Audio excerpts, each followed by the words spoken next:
The beeping of hospital machines was the soundtrack of my life for 3 weeks straight. Not exactly the background music I'd planned for my 35th birthday, but pancreatic complications don't exactly check your calendar before they strike. I remember staring at the ceiling tiles. 68 of them, I counted them repeatedly, when my phone lit up with a banking alert. Withdrawal, $247,000. Balance, $342. I blinked, thinking the morphine was playing tricks on my vision. I squinted, adjusted my glasses, and looked again. The numbers didn't change. Almost $250,000. Gone. Just like that. My hands trembled as I called Nathan. Straight to voicemail. Second try. Third. Fourth. Each time, that same cheerful voice. "Hey, this is Nathan. Leave a message and I'll call you back soon." But something told me he wouldn't be calling back. Not soon. Not ever. I texted Diane, my sister. "Can you check if Nathan's at home? Emergency." 32 minutes later, Diane burst into my hospital room, her face flushed, her breathing heavy like she'd run up 7 flights of stairs rather than taking the elevator. "Isla, his closet is empty. His passport is gone, and—" She hesitated, biting her lip. Isabella from accounting isn't answering her phone either. Her husband just called me, frantic. She didn't come home last night. Isabella. Of course it was Isabella. With her perfect blonde hair, her CrossFit body, and her annoying habit of touching Nathan's arm whenever she laughed at his jokes during company parties. Isabella, who sent me a fruit basket when I was admitted to the hospital. "Get well soon," the card had said. The irony wasn't lost on me now. "Did you know?" Diane asked, her voice soft but direct. "About them?" I suspected. "About this?" I gestured weakly at my phone, still displaying the banking alert. "Never." The doctor came in then, clipboard in hand, talking about recovery time and physical therapy. I nodded mechanically, like one of those dashboard bobbleheads, while my mind raced 1,000,000 miles away. To Nathan and Isabella, probably on a plane right now, to our empty bank account, to 13 years of marriage, dissolved in a single electronic transaction. "Mrs. Bennett, are you listening? This is important for your recovery," the doctor said, his brow furrowed with concern. "Recovery," I repeated, the word tasting bitter in my mouth. "Yes, I'm very interested in recovery, especially the financial kind." He looked confused. Diane shot me a warning glance. That night, after Diane left and the nurses finished their rounds, I lay in that sterile hospital bed, pain medication dulling my physical discomfort, but doing nothing for the hollow ache spreading through my chest. The betrayal was complete. Emotional, physical, financial. The man who had promised to stand by me, in sickness and in health, had chosen the exact moment of my greatest vulnerability to disappear with another woman and our life savings. I should have cried. That's what people do, right? They cry when their world collapses. But instead, something cold and sharp crystallized inside me. Something that whispered, "He thinks he's won. He thinks you're weak, trapped in this hospital bed, with no money, no strength, and no options." But Nathan had always underestimated me. Always seen what he wanted to see. The supportive wife, the quiet partner, the woman who gave up her own ambitions to help build his dreams. What he never saw, what he never bothered to see, was that before I was his wife, I was Alexandra Isla Morgan, the woman who graduated top of her class in business law, the woman who specialized in asset protection and financial intelligence before stepping back to support his career. The woman who learned from her divorced mother never to be financially vulnerable. The woman who had a secret account he knew nothing about. As darkness fell outside my hospital window, I reached for my phone again. Not to call Nathan. There was nothing left to say to him. Instead, I opened a password-protected app and checked a balance. Untouched, substantial, and completely unknown to my husband. "Game on, Nathan," I whispered to the empty room. "You should have made sure I was dead before you tried to bury me." The day I was discharged from the hospital was the day I truly understood the depth of Nathan's betrayal. Diane drove me home. Well, to what used to be home. The colonial-style house that we'd bought 8 years ago stood quiet and partially empty. He'd taken his clothes, his precious vinyl collection, his grandfather's watches, and oddly, all the good kitchen knives. Left behind were the heavy furniture pieces, my belongings, and every framed photo of us, each one lying face down, as if he couldn't bear our frozen smiles judging him on his way out. "Do you want me to stay?" Diane asked, hovering by the door, her eyes taking in the subtle chaos. "No," I said, lowering myself carefully onto the couch. "I need to be alone right now." Alone. The word felt different now. Before, alone meant peaceful evenings when Nathan was on business trips. Now it meant abandoned, discarded, left behind like the furniture he couldn't fit in his luggage. I opened my laptop and began the grim inventory of our financial life. Credit card statements revealed the breadcrumbs of his betrayal. Hotel charges in cities where he claimed to be alone. Dinner receipts for two at restaurants too expensive for just colleagues. A jewelry purchase 3 days before Isabella's birthday. The signs had been there all along, disguised as business expenses that I'd trusted him to manage. The joint account, now nearly empty, showed the final withdrawal had been made at 4:17 a.m. on the day after my emergency surgery. While doctors were telling me I was lucky to be alive, my husband was emptying our life savings and preparing to start a new life without me. Our investment portfolio had been liquidated 2 weeks earlier. The vacation property in Colorado was listed for sale, with paperwork bearing what appeared to be my signature. A forgery, but a good one. My phone rang. Unknown number. "Is this Mrs. Bennett?" a man's voice asked. "Yes, who's this?" "Jonathan Reeves from Capital One. We've noticed some unusual activity on your credit accounts. Several large purchases in the Cayman Islands within the past 24 hours. The Caymans. Of course. A tax haven. Nathan wasn't just running away. He was planning to disappear completely. After freezing the credit cards, I sat in stunned silence, my surgical wound throbbing in rhythm with my heartbeat. The physical pain was nothing compared to the realization that the man I'd loved for 13 years had been meticulously planning my financial demise while I fought for my life in a hospital bed. The doorbell rang. I opened it to find a courier with an envelope. Inside was a single page, divorce papers. No note, no explanation. Just his name signed at the bottom and a sticky arrow pointing to where I should sign mine.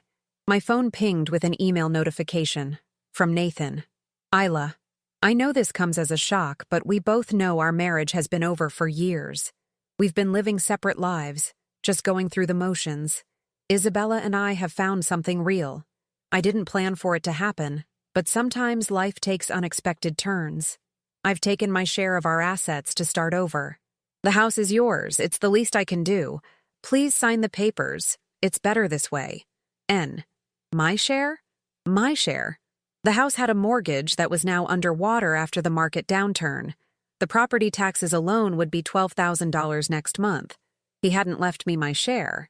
He'd left me with debt and obligations while taking all the liquid assets. I called my in-laws, thinking they should hear from me before rumors started. Nathan's mother answered. "Oh, Isla," she said, her voice unnaturally bright. "Nathan told us everything. We're so sorry about the divorce, but sometimes these things happen. He said you two grew apart while you were focused on your health issues." Health issues? I had been hospitalized for acute pancreatitis after months of unexplained symptoms. Symptoms that started, I now realized, around the time Nathan began staying late at the office with Isabella. "He mentioned you agreed to the financial arrangement," his father added, apparently on the extension line. "Said you were being very reasonable about it all." The final piece clicked into place. Nathan hadn't just stolen our money and run off with Isabella. He'd crafted a complete narrative, one where I was the failing, sickly wife who graciously stepped aside so he could find happiness. One where I had agreed to be left penniless. "I see," I said, my voice surprisingly steady. "And did Nathan mention where he and Isabella were planning to set up their new life?" "They're touring properties in Grand Cayman this week," his mother said proudly. "Nathan's opening a consulting firm there. Such a wonderful opportunity." After hanging up, I sat motionless, the divorce papers in one hand, my phone in the other. The betrayal was complete.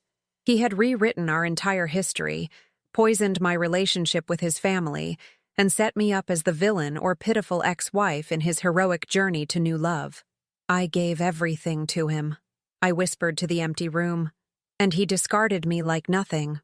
3 days after coming home from the hospital, I stood under the shower, letting hot water cascade over my surgical scar. Physical healing would take weeks, but I didn't have the luxury of waiting.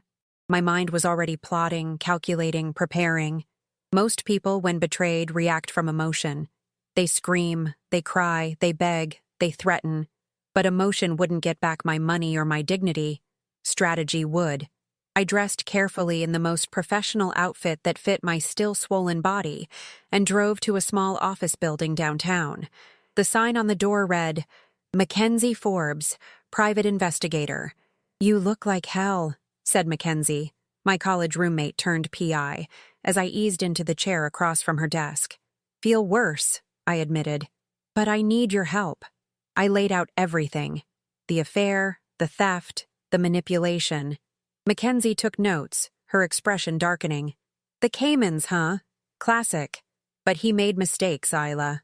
They always do." "What's my first move?" I asked. "Document everything. Bank records, medical records proving you were incapacitated when the transfers happened. Then we follow the money." She leaned forward. "But there's something else you should know. Isabella quit her job at the accounting firm last month." "So?" "So she was handling the Jensen Hotels account. The same account that reported a $1.2 million accounting error last quarter." My mouth went dry. "Are you saying—" "I'm saying your husband didn't just run off with your money. He and his girlfriend might have embezzled from her biggest client. And they might think they're in the clear because all eyes would be on the accounting firm, not on them personally." I felt the first spark of something that might have been hope. "Can you prove it?" "With your help? Maybe." For the next 2 weeks, while my body struggled to heal, my mind worked overtime. Each morning, I played the part of the abandoned, struggling wife. I called Nathan's parents, weeping about my confusion. I reached out to our friends, asking if they'd heard from him. I even posted a plaintive message on social media about working through this difficult time. But each afternoon I met with Mackenzie, building our case piece by piece. I had authorized Mackenzie to install spyware on our home computer months ago. Not because I suspected an affair, but because Nathan had been acting strangely, making secretive phone calls, and I'd feared he might be gambling again. The spyware had captured his passwords, his emails, his search history. It had recorded his communications with Isabella about their new start, their plans to disappear after securing the funds.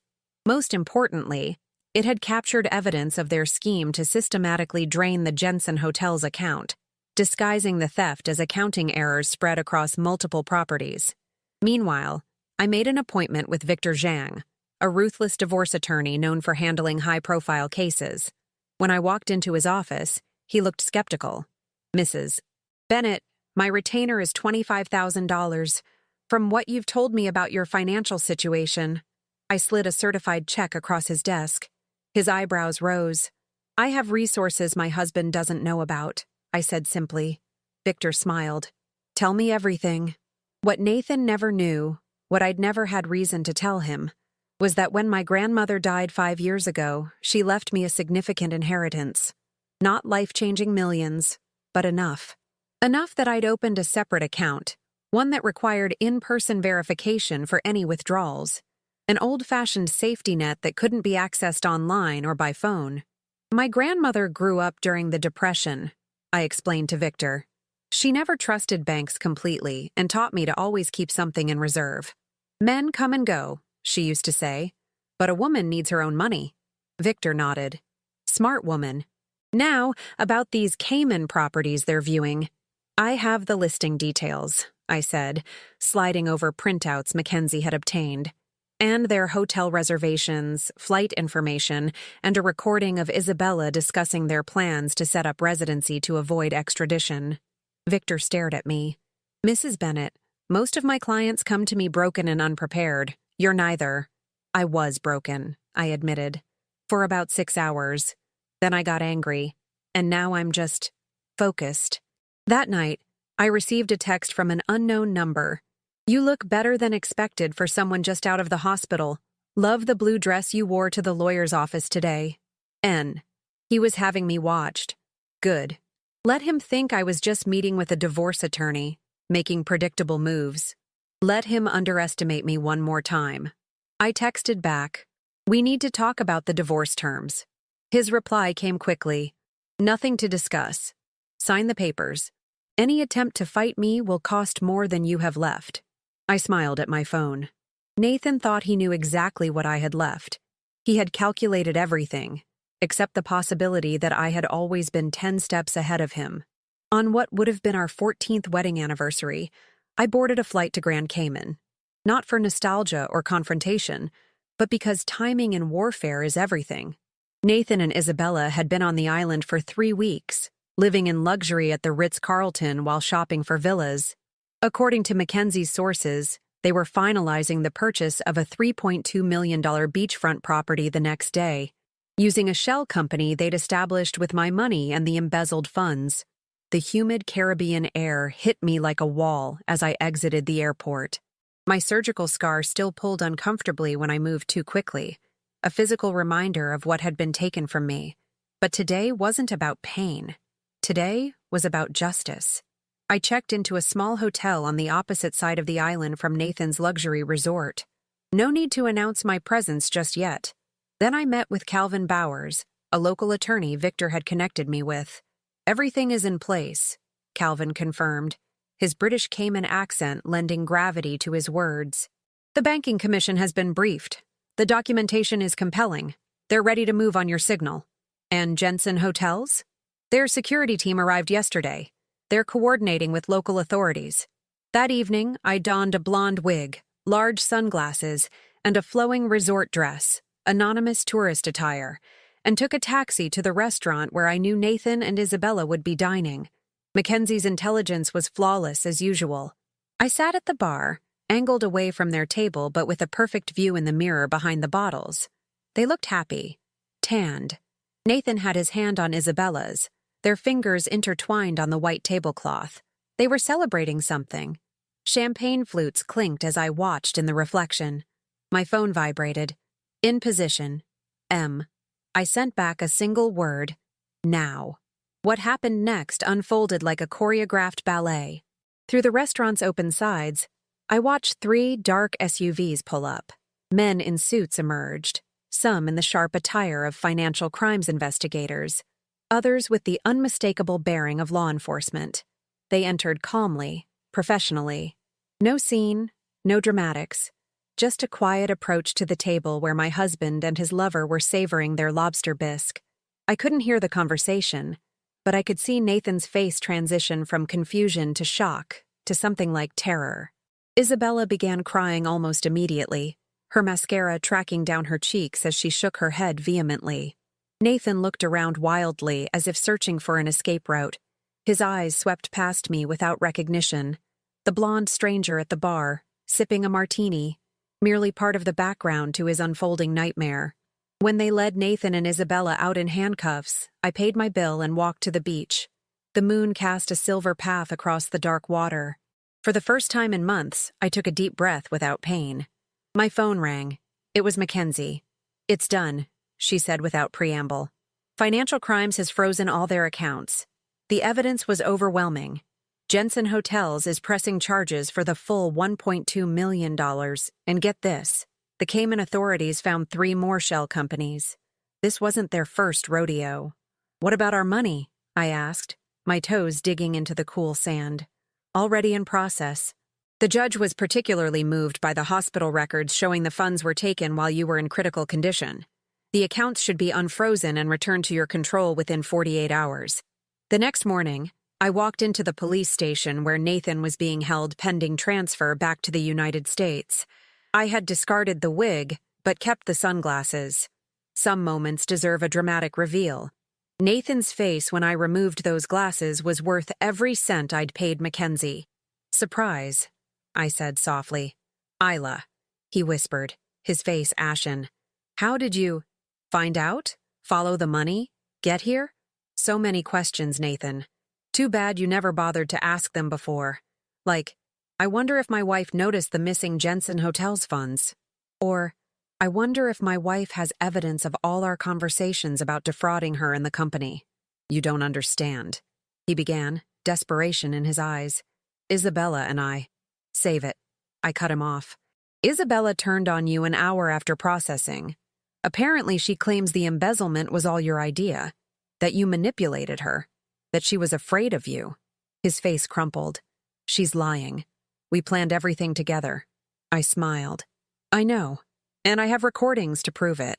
The color drained from his face completely. You recorded us? How long have you?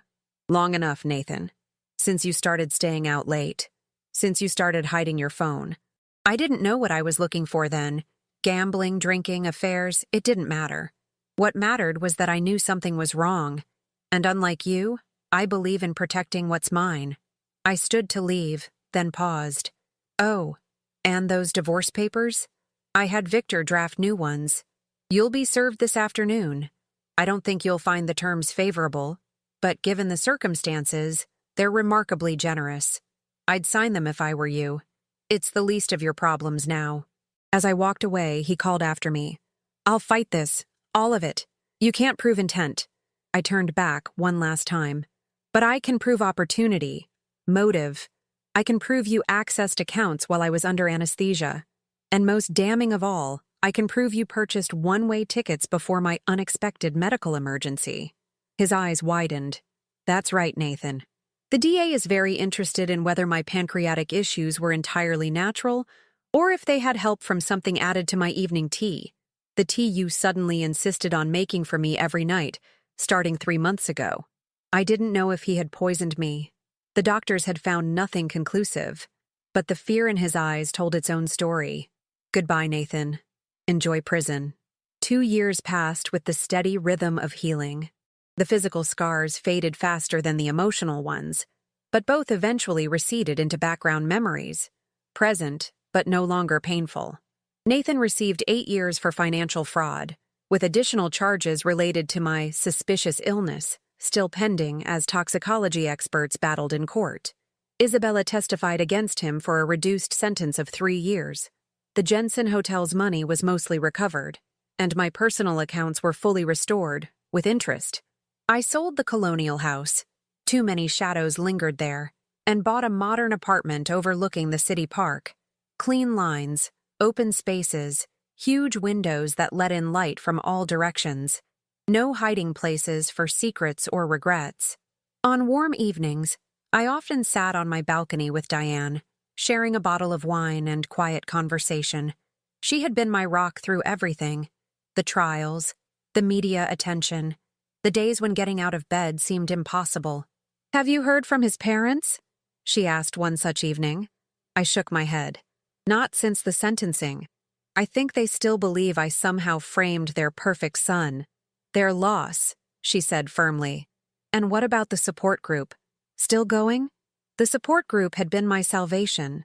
Other women and men who had survived financial abuse and betrayal. Now I helped lead it, sharing my story as both warning and inspiration. Every Tuesday, I confirmed. We have 3 new members this month. You saved yourself, you know, Diane said suddenly. Most people would have crumbled. Had I saved myself? Or had I simply been prepared in ways Nathan never expected? Perhaps grandmother's Depression-era paranoia about keeping separate finances hadn't been paranoia after all, but wisdom passed down through generations of women who understood that self-reliance wasn't just a virtue, but a necessity. Last month, I had launched a small consulting firm specializing in personal financial protection, teaching others how to guard themselves against the Nathans of the world. The firm was growing faster than I could handle alone. My phone chimed with a text message from Mackenzie. Drinks tomorrow? Got something to tell you about our mutual friend in federal housing. I smiled. Nathan must have made yet another unsuccessful appeal. His disbelief that his perfectly constructed plan could unravel so completely had never faded. In his mind, I was still the trusting, naive wife who would never suspect, never fight back, never win. That evening, I opened the safe hidden behind my bedroom painting, another grandmother lesson. Always keep important documents where only you can access them. Inside was a single envelope containing the final report from the private lab I'd hired to analyze samples of my hair taken during my hospitalization.